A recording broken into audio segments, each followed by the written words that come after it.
Welcome to the Aerospace Advantage podcast, brought to you by PenFed. I'm your host, Heather Lucky Penney. Here on the Aerospace Advantage, we speak with leaders in the armed forces, industry, and other subject matter experts to explore the intersection of strategy, operational concepts, technology, and policy when it comes to air and space power. Space is an ever-growing part of our daily life that plays an outsized role in national security, and its importance is only going to grow with time. In order to preserve U.S. interests in this domain, it's imperative that we have a capable and ready Space Force that can meet the challenges of the future. As part of this effort, the Space Force recently released two seminal documents that will guide it over the next 15 years. These are the Future Operating Environment 2040 and the Objective Force Baseline, and each serves a distinct purpose. The Future Operating Environment provides a strategic outlook on the space environment over the next 15 years, taking into account the impact that adversary actions and new technologies will have on space. And the Objective Force Baseline outlines the missions and functional areas that the Space Force will need to execute in order to maintain space superiority. For today's episodes, it's my pleasure to welcome two guests who played key roles in helping to draft both of these documents. Colonel Paul Latour. Good afternoon. Thanks for having me here today.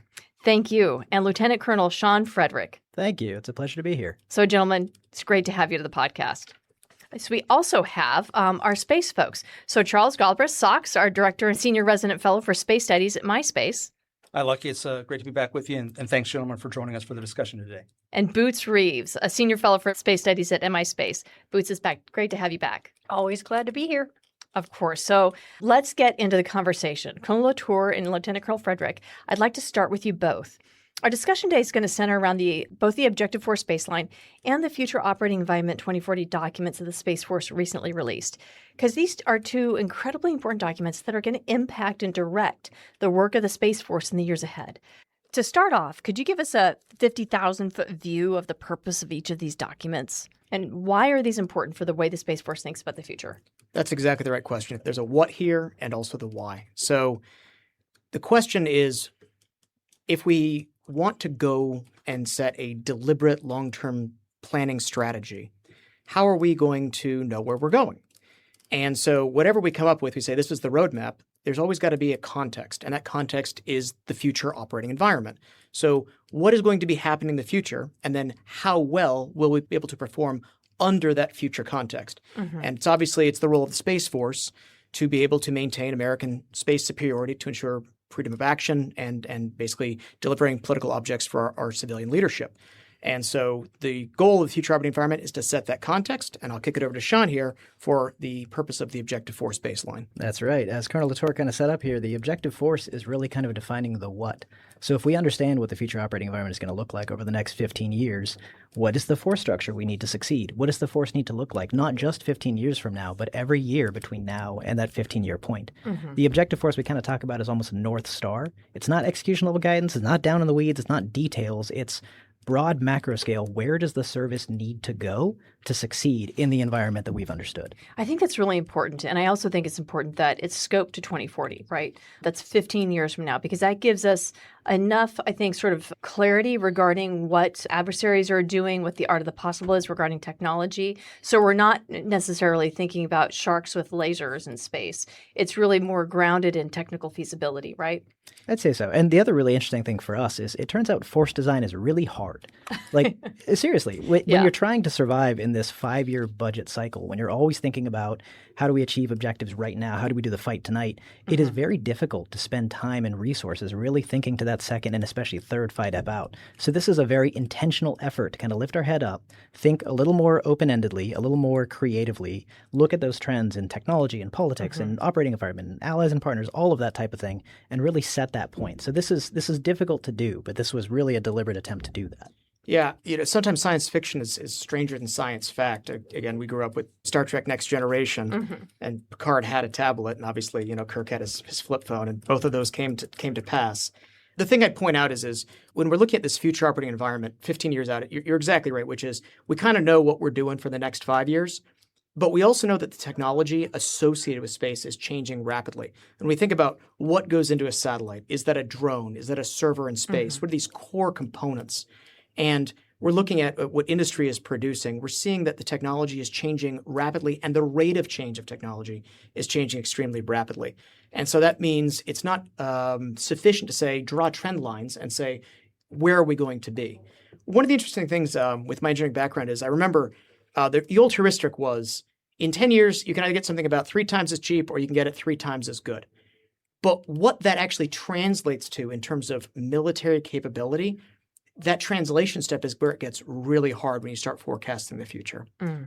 So you mentioned, trends are very difficult to forecast, but at the same time, technology is accelerating at a rate and really kind of an exquisiteness, right? I mean, as you mentioned, we are seeing these science fiction type capabilities commonplace today.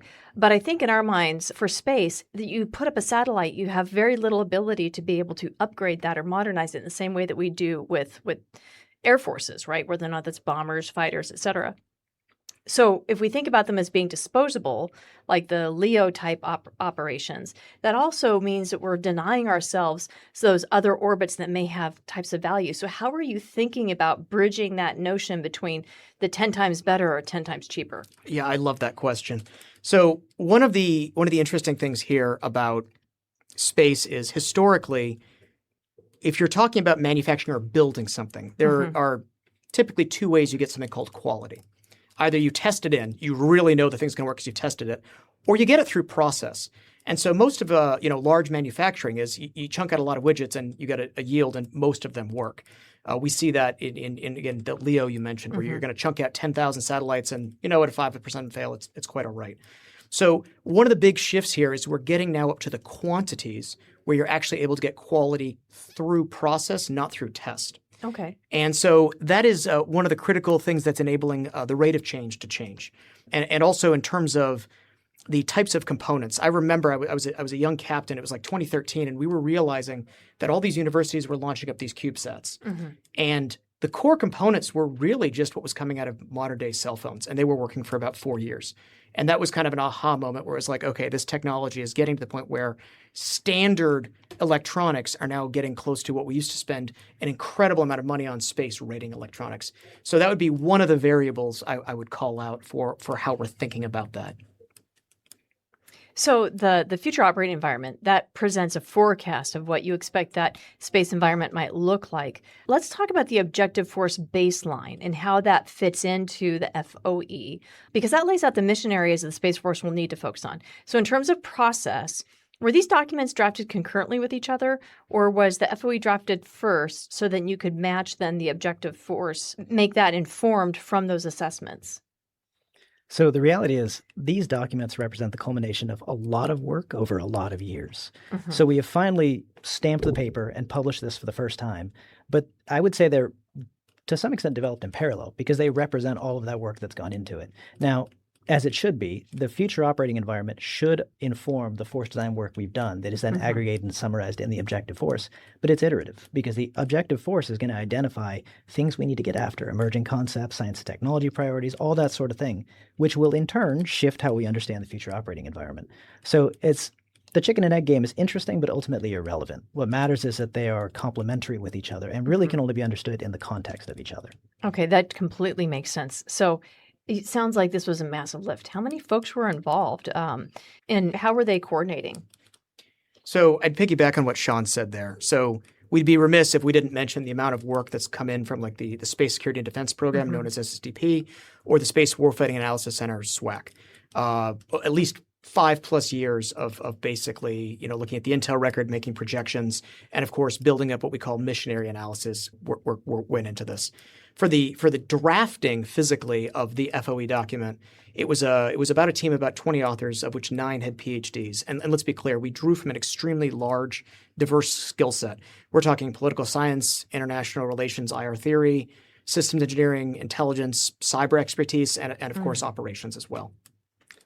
For the objective force, it was similar but different. So this is very much we are building the plane as we're flying it.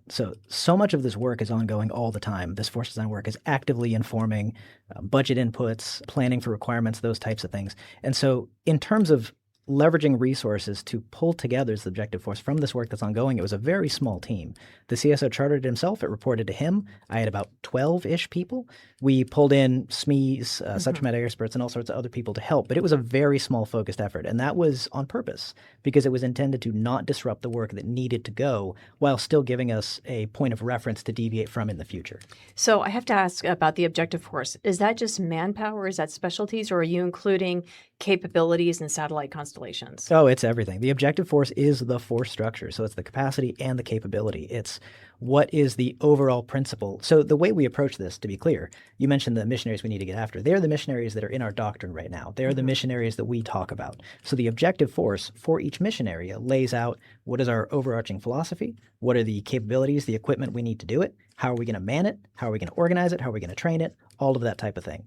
Now you have to understand the objective force is this very high-level summary of that. There were so much higher fidelity data that we aggregated for this. But that is what the objective force is trying to do, is give you that top-level macro-scale view so you can understand the direction of the service. So I so want to ask this later, but it's 15 years. That's 3 FIDEPs from now. How are you integrating with the rest of the Space Force staff to be able to hedge risk and build that bridge from today to the future? So you're actually getting after my day job. So this is one of the fairly new things. So for the last year or two, the Chief Space Operations, General Saltzman, has talked about a futures organization. And at the senior leadership level, it's taken a little bit of time to figure out what the best placement of that is. Very recently, just April 21st, they decided the futures organization should be a staff element. So it's the S9. We are fully integrated into the staff, and that is incredibly beneficial to us because it means as we execute force design responsibilities, we go right next door to the S58. It's their responsibility to build the budget request, to lay in all of the more detailed requirements, but we work hand in hand with them. And because we are both on the staff together, it is a complementary partnership. So socks and boots, I got to get you guys in here because when this first came out, this was a really big deal. So what were your thoughts when you first saw the future operating environment and the objective force? Well, so first, my reaction was, wow, it's about time, right? Because General Saltzman has been very focused about the fight tonight and getting the service normalized as a military service and establishing the componencies and everything else to be prepared for tonight and tomorrow. So this is the first long-term look from General Saltzman and the Space Force for where we want to head. And so what stood out to me were a few concepts. One, in the operating environment, the concept of unrestricted spectrum warfare.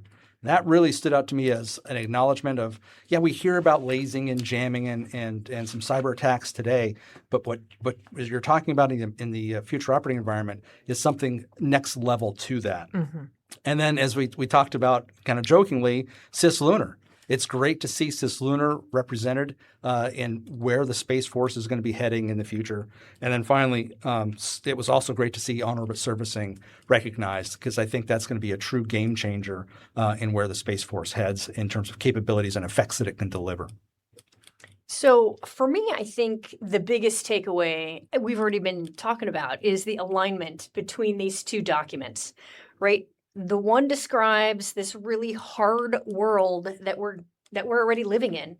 And then the other describes the force that is required for us to succeed in that world. And I think it matters a lot because too often strategy documents describe the problem, but they don't really connect it to the institutional and operational changes that are actually required. And here we actually see that happening. I mean, at least in concept. So hopefully we move out on this, right?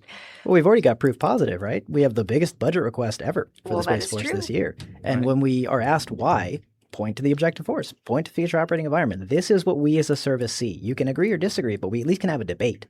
And that is something we haven't been able to do before. Yeah, and I think it's really cool because not only is it there, it's in writing, but it really represents this mind shift and policy shift that we're seeing for the Space Force.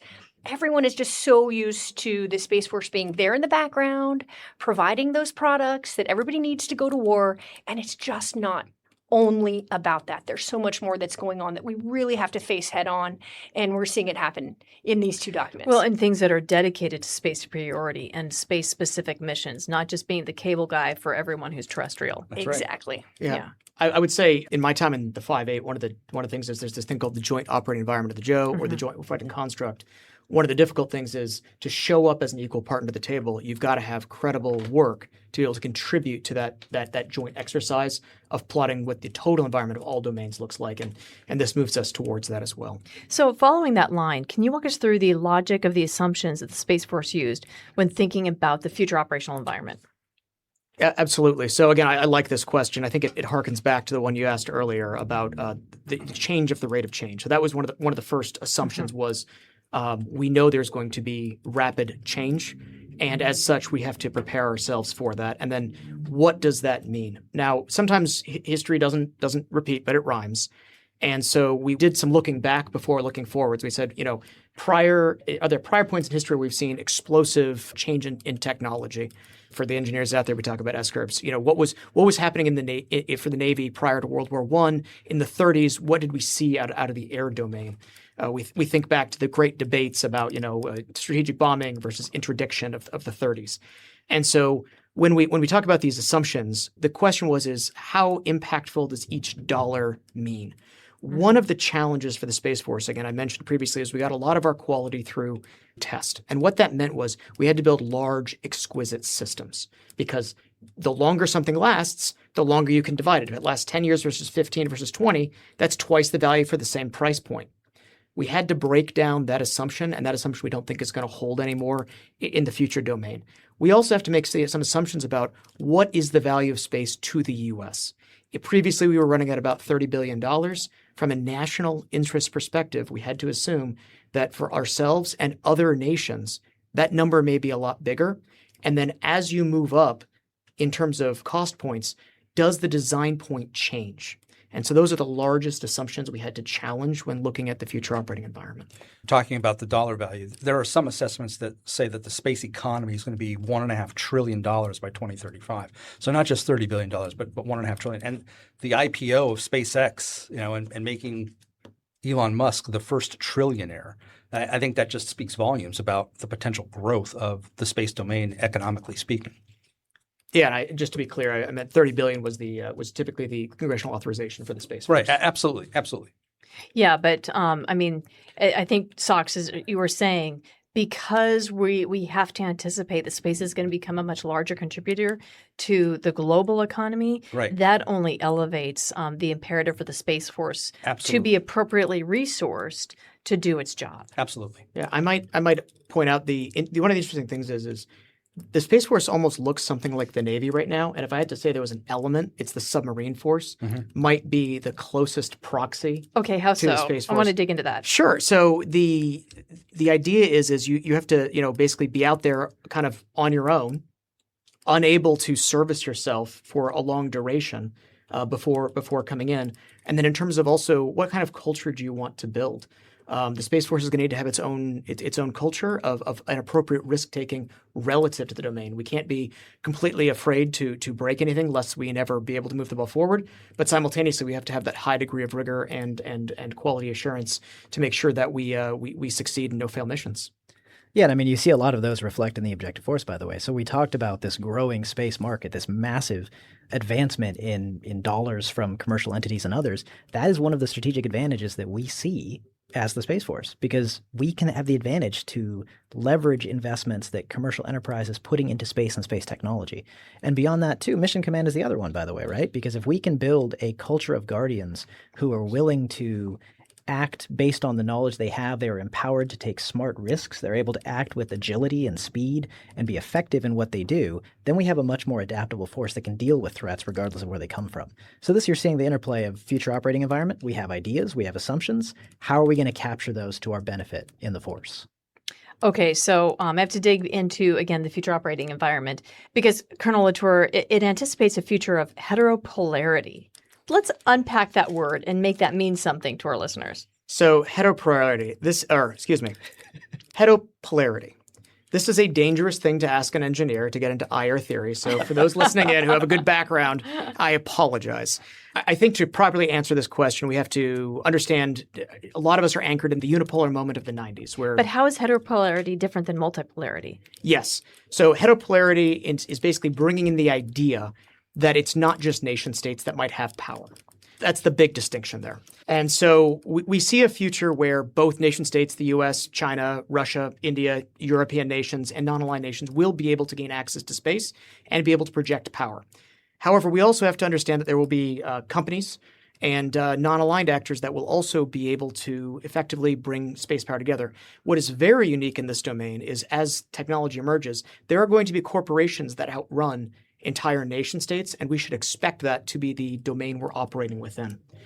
The kind of the joke we're kicking around is it is expected that within, well, I shouldn't say expected, but imagine for, if you will, that a college student launches a CubeSat and then it gets hacked. And then the hacker says, I'm going to park this outside a $1 billion asset. And if you don't give me some Bitcoin, I'm going to ram it into your capital asset. That's a heteropolarity moment right there. I was also thinking, if you had certain gazillionaires go colonize Mars, suddenly you have corporations and individuals that now have what was traditionally a nation state type power and territory that would then occur. But let's stay within the next 15 years, right? So 2040, heteropolarity. So it's not just nation states that are in space. So there's companies out there too. I'm seeming like, there's a rhyme from history here for what we've seen here before. The strongest example I can think of is going to be the British East India Company. That was a corporation and also a military power which was able to exploit the resources of a domain. Yeah, of the New World, right? So, correct. So when the Old World, and I know that I'm using outdated terms, but when they came over to the American continent, there was a tremendous amount of commercial incentivization and state sponsors of those companies to be able to go do that. But it was really both aligned. There was sometimes daylight between them, but I think that's an excellent example of heteropolar actors. So as I might actually add one more thing in there. There's sure. also a camaraderie there. If you're on a ship and you're out, it's you and the people on the crew that keeps the water out. I think as America becomes a further spacefaring nation and other people head out to space, and if they intend to mine the asteroid belt to get resources, I think you're going to find a camaraderie and a culture about the same that you might have felt in the past, where you're out in deep space and it's dangerous and it's you and the people out there. And I think that's also going to be a very interesting corollary back to when, basically people were on sailing ships and it was them out in the ocean and whoever else they could meet up with. So, thinking of Riley and her cat and her crew, right? They're all in it together. I'm more of a Voyager fan, but Okay. So the Future Operating Environment 2040, it also highlights the U.S. and China will have dominant positions in space, but asymmetric influence. So how does the FOE see China having an advantage over the U.S. and vice versa? Like, where are we relative in that balance? So the obvious one is right now, America has a substantial advantage in mass to orbit. The ability of our rockets and multiple corporations that are trending towards extremely efficient and proficient launch systems is an American advantage. Additionally, we do have that first mover advantage. However, we do see China, the point of the FOE is would probably be the only other nation within this time horizon that's going to try to build a mega constellation or would have the capacity, both in terms of launch and manufacturing know-how, to build a mega constellation such as either Kuiper or, of course, Starlink. Mm-hmm. What is service? It's defending what's right. It's protecting people you will never meet. It's something that lasts a lifetime. PenFed has served the military and their families for over 90 years. We look forward to 90 more. So, Sox, digging into those asymmetric advantages, are they limited to differences between U.S. and Chinese militaries and government-run space agencies, or do they exist across the entire space ecosystems, right, of each country to include those commercial enterprises? Yeah, so I'm an engineer too, not a international relations guy, so bear with me as well. But my sense is that the advantages that China has is that they began to focus on countering the U.S. space advantage much earlier than we began defending it. And so if we were comparing apples and oranges here, they probably have a more robust counter space capability than we have right now. And so that's something we have to be aware of. The fact that China is a communist nation and everything think that everything that happens in China, whether it's part of a university or whether it's a commercial, quote Civil unquote, military fusion. right? It's Plus all the military, it's all under one umbrella. And so there is probably a concentration of effort, a unity of effort that they have more so than what we might have in the United States. The freedom, the innovation, those things that we have, that's tough to beat. But that concentration of effort and also the fact that they, China, are watching us and learning from us. And so they're able to leapfrog technologies and leapfrog capabilities. second mover advantage. Exactly. And so we have to look at the way we in the United States and with our allies and partners can collectively put forward a space power capability to potentially counter what China is putting forward as a unitary effort. So, Boots, what do you think about China's potential advantages or some of their vulnerabilities or disadvantages? Well, what concerns me most is not that China is active in space. It's that they have been relentlessly, patiently, and single-mindedly building towards strategic advantage in space for decades. I've been following China in space since the early 2000s. I remember being a captain and not being able to talk much about it, but saying things like, well, if you need something to lay awake at night because you don't have anything else to lay awake at night, think about China in space. And that's all I can say. And I was saying that, again, 25 years ago. Mm-hmm. So what has always stood out for me is just how deliberate they have been. They've been building not just this hardware with this single-mindedness, but it's this real institutional focus, this depth, and truly a strategic patience that they are able to exhibit. And this matters because they're not pursuing space prestige for its own sake.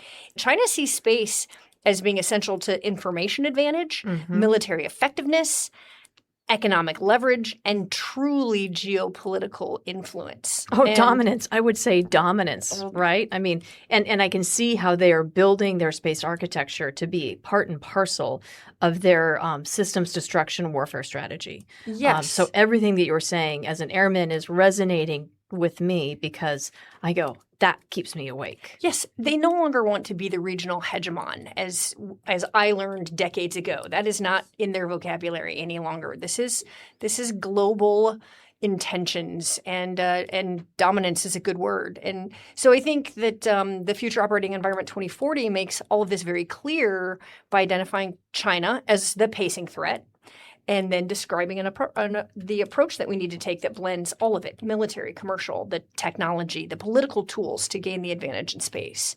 So the other thing, though, that concerns me is that they are thinking beyond just access to orbit, right? They are thinking about resiliency and operational reach and influence and the ability to compete over time and distance.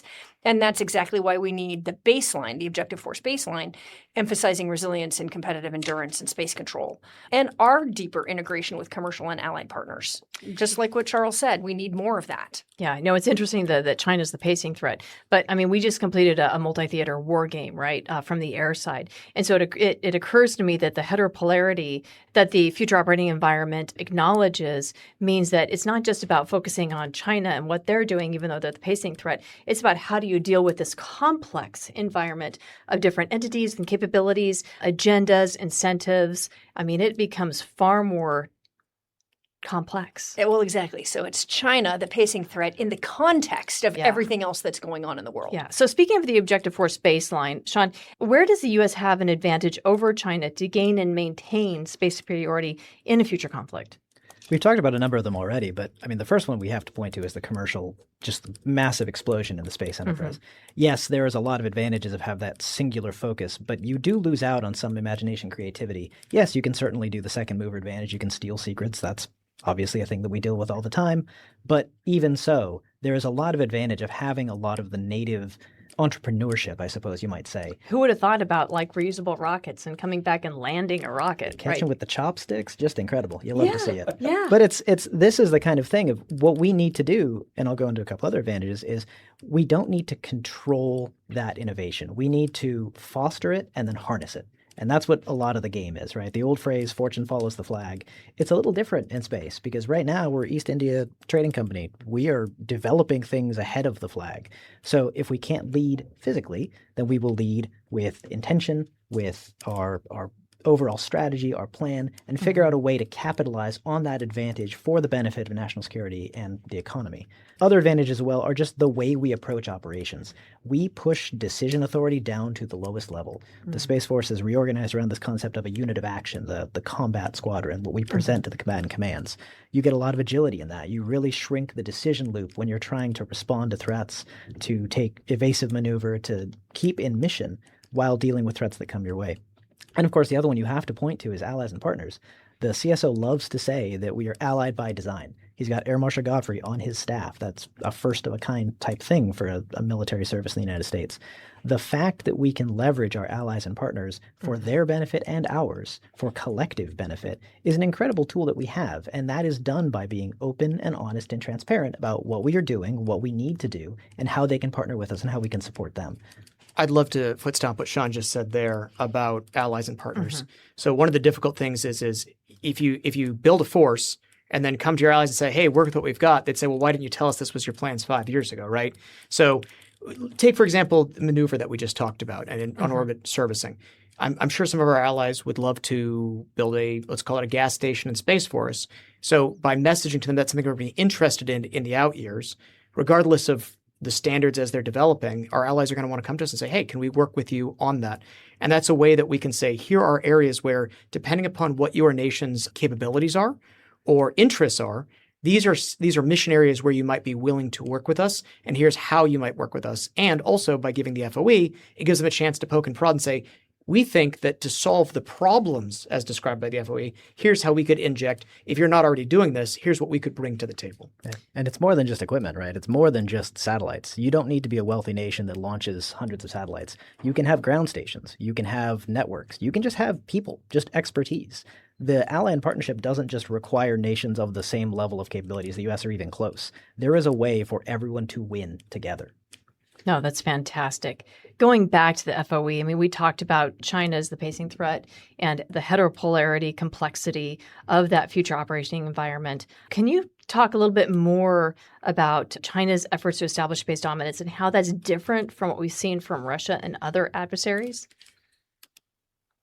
Absolutely. So Russia at this point is still a nation that has a lot of technology and has decades of space experience. That should be counted. Their economy, though, will probably not support, as we forecast, the same level of large distributed constellations. That being said, they will still be able to pursue their perceived interests in space throughout the different layers, whether it be low, medium, or geosynchronous orbit, up to and including the Lagrange points. Interestingly enough, I got up this morning, and what did we see? A probe that they sent to Venus back in 1972 has returned to Earth. Apparently it failed to make its final burn, and so it never got in that Venus capture orbit, and it's come back. So we should be, just getting up this morning, I was reminded that yes, Russia is a nation that can operate in space, and so they're going to go after their regional interests, and that will definitely have something that Europe and our allies and partners should focus on as well.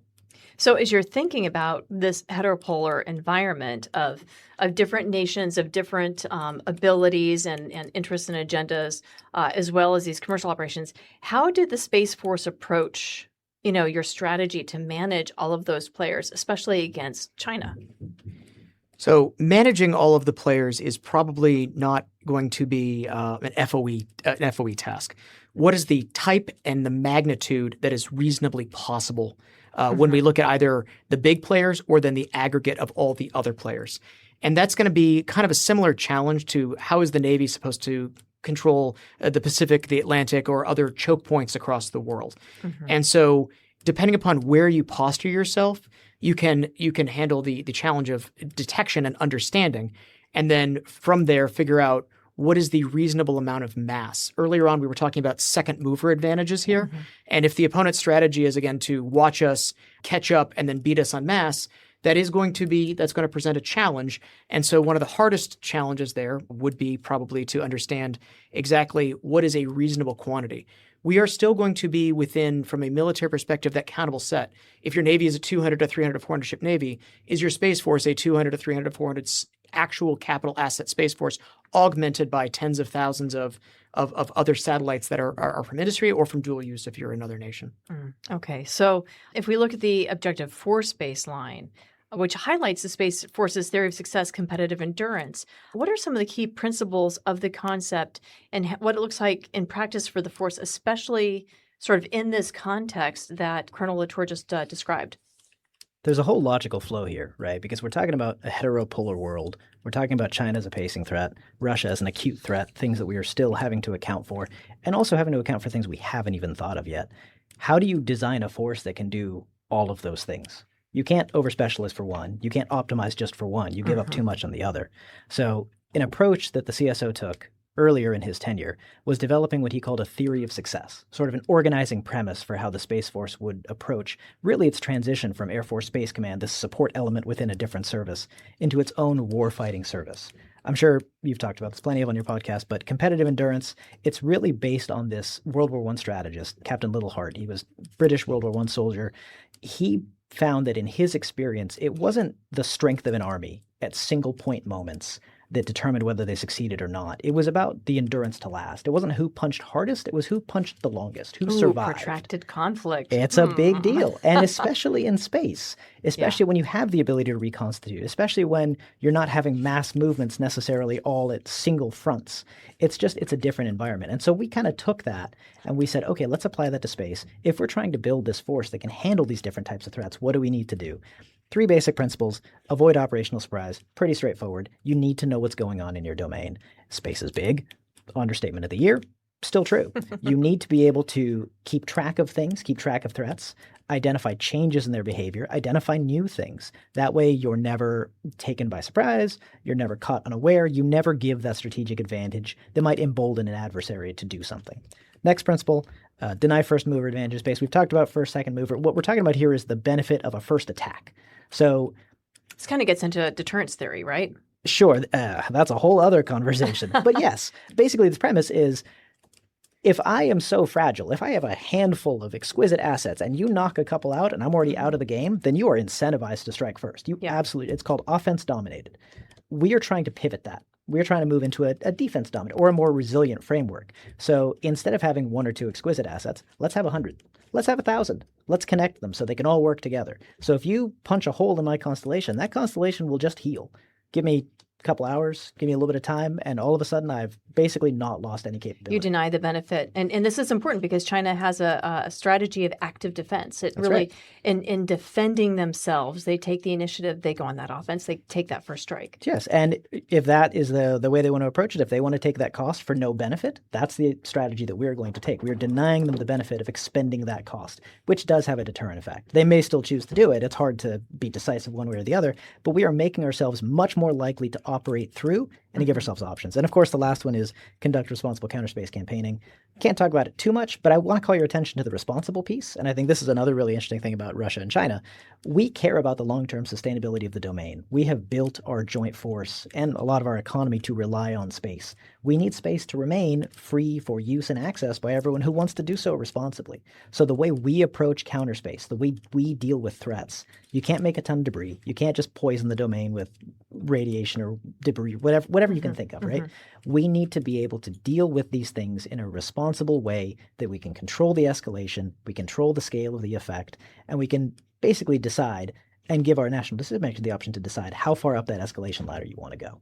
But we don't necessarily control what China or Russia will do. I mean, they could be absolutely incentivized to wreck orbits, completely dirty that up, especially if we're overly reliant on space and we don't have the resiliency on across the other domains to be able to continue to operate while you're in the process of healing. That's right. And General Saltzman has testified to Congress. He is not advertising that he wants everything to move to space.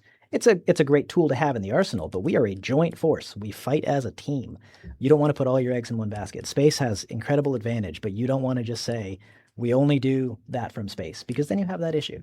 So, Charles, I want to build on this resiliency thread because last year you released a report that called for the Space Force to adopt dynamic space operations, and we'll include that link in the show notes. It's a great report. And in it, you include on-orbit logistics to build some of that resiliency and enable the application of important principles of warfare in space. So, based off of what you've seen in the Objective Force baseline, how would you assess where the Space Force is moving when it comes to applying dynamic space operations? Yeah, so I was really thrilled to see dynamic space operations mentioned in the Objective Force and in the future operating environment. I think there's a combination of factors here. So it's like a vector, right? You need to go in the right direction. You need to go with the right velocity and magnitude. I think where they're pointing with these documents is definitely the right direction. I wish they'd get there faster. And so Congress helped them go faster by giving them the resources they need to expand the research and development and then the operationalization of those capabilities. So you talked about some of the benefits of traditional principles of warfare. You know, we focused on maneuver, we focused on mass, the ability to adapt to new situations through on-orbit logistics and servicing. And yes, they might punch a hole in our architecture for a little while, and we might do some self-healing, but we also might do some reconstitution. We might change what capabilities a satellite or satellites have through on-orbit logistics. And that will not just keep us from being operationally surprised, but it can induce surprise in our adversary. And I think that's very important. You asked this hard question, right? Yeah. Which is, people like to say human in the loop or human on the loop. And it comes back to Sean's point about how fast you need to respond. Space is both extremely fast and also extremely slow. And so there are certain things that are going to take days, and there are other things where minutes are absolutely going to matter. And so when we look at the types of technologies that are going to matter when you're talking about managing a global engagement with the right number of people and getting that type of knowledge, that's where again, science fiction may be stranger than science fact 10 years from now. Oh, yeah, that's true. But you also have to account for the level of risk that you're willing to take in the meantime, especially given that you have a fixed budget and you have to make a balanced decision about how much you put into R&D and how much you put into procurement and operations. An outstanding point. And so that is one of the challenges here. We've talked about standing up this futures organization. And so the Objective Force is that second and that third FIDEP.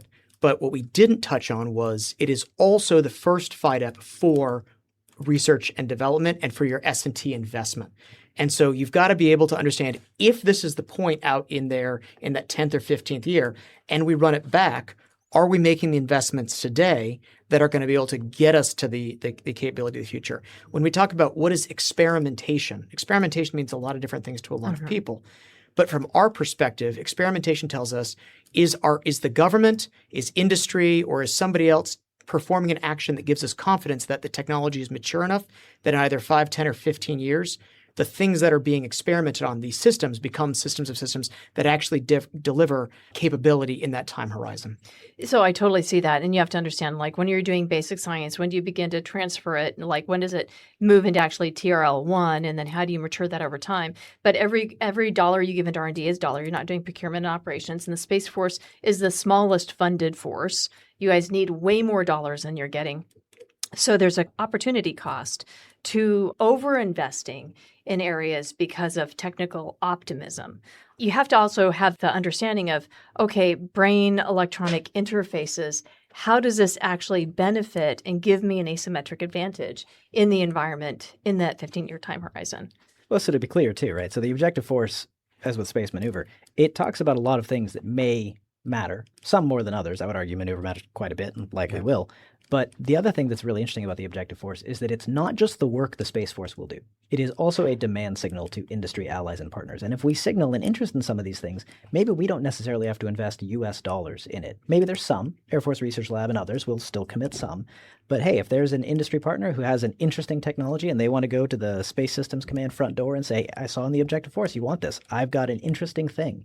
Maybe there's an opportunity there. So just signaling that as a demand signal has value all its own, even if we don't necessarily want to commit the dollars to it because we have other priorities. No, okay, so that's totally legit. But in the end, ultimately, what is going to incentivize and then grow the industry you need is going to be the procurement dollars. Of course.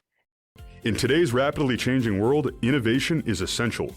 At BAE Systems, we design and deliver cutting-edge technologies that solve the defense industry's toughest challenges before the need even arises.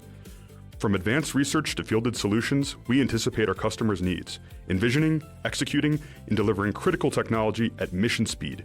Learn how we're shaping the future of safety and security at www.baesystems.com/fastlabs. The objective force also specifies space control as a core function for a Space Force. That shouldn't be a surprise for anyone. But you know that the operations are segmented into orbital warfare, electromagnetic warfare, and cyberspace. So how do high-altitude platforms, which the FOE highlights as an emerging threat, first of all, define the high altitude? And then how does that fit into the space control framework? Because we don't typically talk about altitude when we're talking about space capabilities. I'll take a quick shot at that and we'll kick it over to Sean. So first off, there's a variety of different regions of space. You've got 100 kilometers up is our operating environment, right? Yeah. And so below that, you've got high altitude where you can send up things as high as weather balloons. And then typically speaking, we talk about like low Earth orbit, which you think about like the International Space Station or where Starlink is right now. And then we do talk about something called very low Earth orbit or VLEO. And that's where you're still inside the atmosphere. So you're basically having to constantly thrust. So I'd expand that question. I'd say we're going to talk about high altitude. We're going to talk about very low Earth orbit and then into your low Earth orbit. And these are ways to expand the kit. And below that, you'd have your high altitude drones or think about the U-2 right? Yeah, exactly.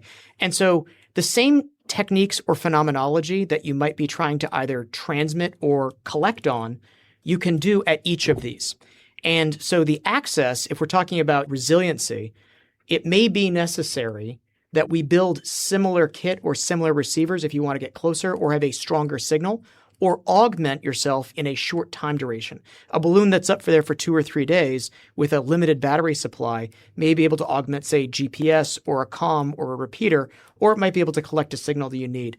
And so if you, for example, were to lose a space asset, before you could replenish that with a space asset, you might try to patch that in with a balloon or some other type of asset, which is similar. And again, growing out of our Air Force heritage here, again, we've looked a lot at what your Global Hawks can do, and of course, what your Reapers, your Predators, and the history of those programs as well. And as it turns out, balloons are really hard to kill.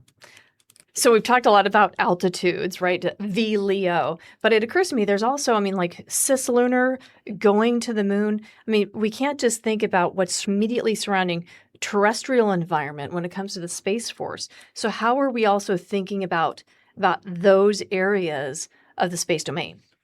We've seen NASA and the Artemis program just recently, return fly around the moon. We've got plans. Super awesome. Big fan. Yeah, my kids are super stoked about that. So that gives the audience kind of a general sense of how long these things are. 4 days out, 4 days back. These are much slower engagements. And it is further out as well. We talk a lot about Lagrange points, which are up to 1 million miles away from Earth. And so being that far out does give you, people used to say it's the ultimate high ground, right? And so that is one of the concerns is the volume is so large, you're not going to be able to see everything. It becomes tactically relevant to make sure we understand what is the art of the possible and also how would this relate to elements such as surprise. Just giving it that reference there of if you fly around the moon and you come back, you also maneuver at a large distance and then suddenly you will appear when you're really far away, small tweaks make large changes after multiple days. And that's kind of the important part there that I'd want the audience to take away. The 60-to-1 rule, right? Like a half a degree can end up being tens of thousands of miles. And if you can't spot it, it might surprise you. Okay, so not everything is going to be seeable and knowable into the future, especially in space. And because I think on Earth, we're thinking about the 3 domains, land, sea, and air, is everything is going to be seeable, everything is going to be knowable, everything's going to be trackable, but not space. So, how might you be thinking about using or employing in space to create dilemmas in that future environment? The thing I wanted to point out is that Sean earlier on was very specific and echoed the CSO on we've got kinetics, directed energy, and electromagnetic warfare, and you've got cyber, and these are these key things. But if we even go up one level higher, fundamentally, why do we have a space force, not a component, not a MAGCOM back when it was in Major Command back when it was in the Air Force? The reality is what does the Space Force do? It's here to make sure that we can exploit the domain for our joint forces. This is grant them communications, grant them missile warning and missile launch, grant services like PNT. And of course, the enemy or the opponent that we have is going to want to take away our ability to use that domain. And they're going to want to use the domain for those same purposes. And it's our job to make sure that they can't exploit the domain. So one of the key things here from a mindset is it's always red versus blue, blue versus red. Anything they can do to you, you can do to them, so on and so forth. And of course, in lockstep with the political objects of your nation. And so that would be the one thing I would put out there about dilemmas is you've got to understand the opponent is going to want to take away your ability to service your joint force, and you've got to be able to do the same to them. And the interesting thing about this from a dilemma perspective is that cislunar is new territory, new geography, right? So we think of space as just sort of out there. There are altitudes in space. We do deal with those. There are different physics. Cislunar is all its own. The Lagrange points, the three-body problem, lots of great reading material about this. The fact that there are new physics at play means that we need to reapply competitive endurance. We need to figure out how we're going to maintain domain awareness of those things. We already have the 19th Space Surveillance Squadron doing some great work. They probably need some different equipment. They probably need some different technology, algorithms, whatever. These are things that the Space Force now understands and is going to invest in and figure out how to do better. And then from the other perspective of, okay, we have a handle on what's going on out there, or at least we have an approach to it. How do we use those for the benefit of the nation?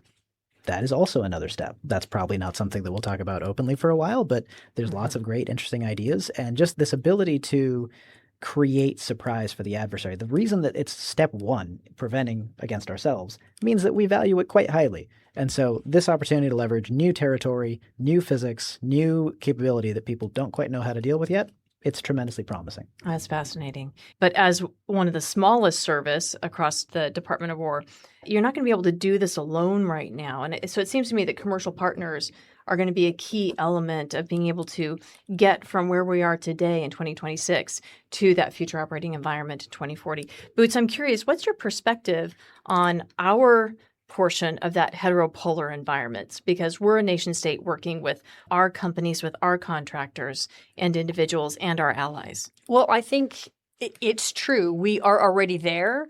And the key point is that if our commercial partners are essential to the mission, and they are, then we have to treat them as part of the operational ecosystem and not just as vendors. And so I think in a real conflict, adversaries are not going to draw a tidy little line neatly between military satellites and commercial satellites that are supporting military operations. I think we're already seeing some of this out in the real world. And the FOE is very clear that future competition is going to blur those lines, and that that infrastructure, that commercial space infrastructure, can be targeted as part of a broader campaign. So we need to build resilience into the architecture from the beginning. We need to have clear policy and legal frameworks so that companies can understand what to expect if they're actually attacked while providing mission-critical services. We need to be really clear with threat information to our commercial partners. And then finally, I think we need to have some level of credible reconstitution options such that if we do lose capabilities, what are we going to do next? And I think all of that is actually consistent with the operating force's emphasis on hybrid design and cyber resilience and all of the things that we're talking about here. I think I'm it fits so right glad in. you brought that up, because I think not enough people recognize that commercial partners are part of the Space Force operations today. Oftentimes Every it's day. hybrid, right? They're providing commercial services and Space Force services. I mean, there's just so much integration. We're so tightly integrated that I think a lot of folks don't realize that that's going to be something that will carry into conflict. It's not something we go, oh, okay, contractors, you get to go home now. That's not how it works. 100%. Well, so even beyond that, too, we are very deliberate about this because there are things that are inherently governmental actions that need to remain in the hands of the government. Targeting is a great example. We are not going to have contractors, other commercial companies do targeting. That is a thing that the government is responsible for. But having a plan to integrate our commercial partners into the architecture, understanding the risks that we take if we don't protect them, understanding how to protect them effectively and efficiently, and where the rules are, it's a truism. We've not fought a war in space. These are things that we are trying to solve now before that becomes true. And so hopefully the learning in the moment is accelerated. But this is something we think about every day. No, thank you for sharing that. As I look into that future operating environment 2040, I have to imagine that the Space Force is going to have to grow. You're going to have to double in size. Yeah, absolutely. And so the Space Force is already on a path to double in size by 2030. Looking out to the objective force timelines of 2040, I think they're going to have to double again in order to meet not only the growing economic necessity of preserving the space domain, but also the mission growth that's going to occur when you talk about cislunar, when you talk about on-orbit servicing, when you talk about dynamic space operations in general. I just think that a doubling and then another doubling is going to be required. Beyond that, well, now we're talking multiple fight amps. I mean, in the objective force, we talk about multiple new deltas, our wing Right. equivalents needing to stand up. We're talking about low double-digit squadrons. These are whole new things. We effectively have a growth plan that will require a lot of resources and a lot of people. Yeah, absolutely. And we got to be mindful of the fact that it's not just the end users or the end operators, but it's also the trainers and it's the facilities and it's the housing. Yes. And all of these. It's an enterprise. It is an entire enterprise that has to be grown and developed. And it can't, I would suggest, it can't all just be where you're planted today. You're going to have to grow in areas where you may not have a footprint. Agreed, completely. Well, gentlemen, any final takeaways that you want our audience to hear before we wrap this up? Because there's so much that I wish we could have talked about and we didn't get time to because fascinating discussion. But any last words? Colonel? What I'd offer is we're definitely committed to producing another publicly distributed version in 5 years. I will have you know we internally are working to continually update these living documents. Mm-hmm. We believe that they do set a critical both context and guiding star for the service. So look forward towards that. No, thank you. We'll obviously dig more into these documents over the next 5 years, and we're glad that it's living. Flip it or not, I'm going to come back to what I said at the beginning. Force design is hard. And so what I want to leave your listeners with is this is the first time we've done this. We are now, for the objective force at least, on a path of annual updates to specific chapters or handful of topics, and then every 5 years, a full-up republishing of the objective force. This is the mechanism by which we do campaigns of learning, by which we figure out how to do things better, by which we shape our requirements, our resources, everything. We are just starting that. We are in the early innings. So it's immature, it's imperfect, but it's a start we didn't have before, and it's a very exciting thing. And hopefully, in a couple of years, we will really have a well-oiled force design machine. Well, gentlemen, thank you again so much for joining us. Colonel Frederick, It was a pleasure. Thank you. Colonel Latour. Thanks for having me today. All right, socks and boots. Always great to be with you, gentlemen. Awesome discussion. I learned so much today. Thanks so much, guys. We need to do this one again. And with that, I'd like to extend a big thank you to our guests for joining in today's conversation. I'd also like to extend a big thank you to you, our listeners, for your continued support and for tuning into today's show.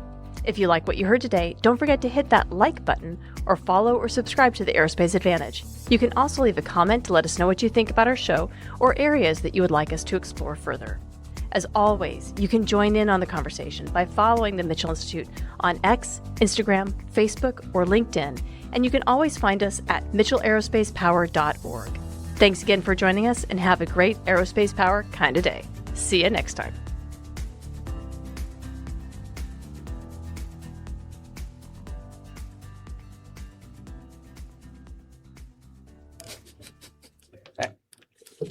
Well, you could say yes, like we'll come back, it'll be great. Denied. I got fired last week. I don't know what you're talking about. Yeah, well, you're off to a new job, so we got to figure out who's replacing you and make sure we get them in here. And Colonel John Shea took command on the 12th. All right. Leadership. Leadership.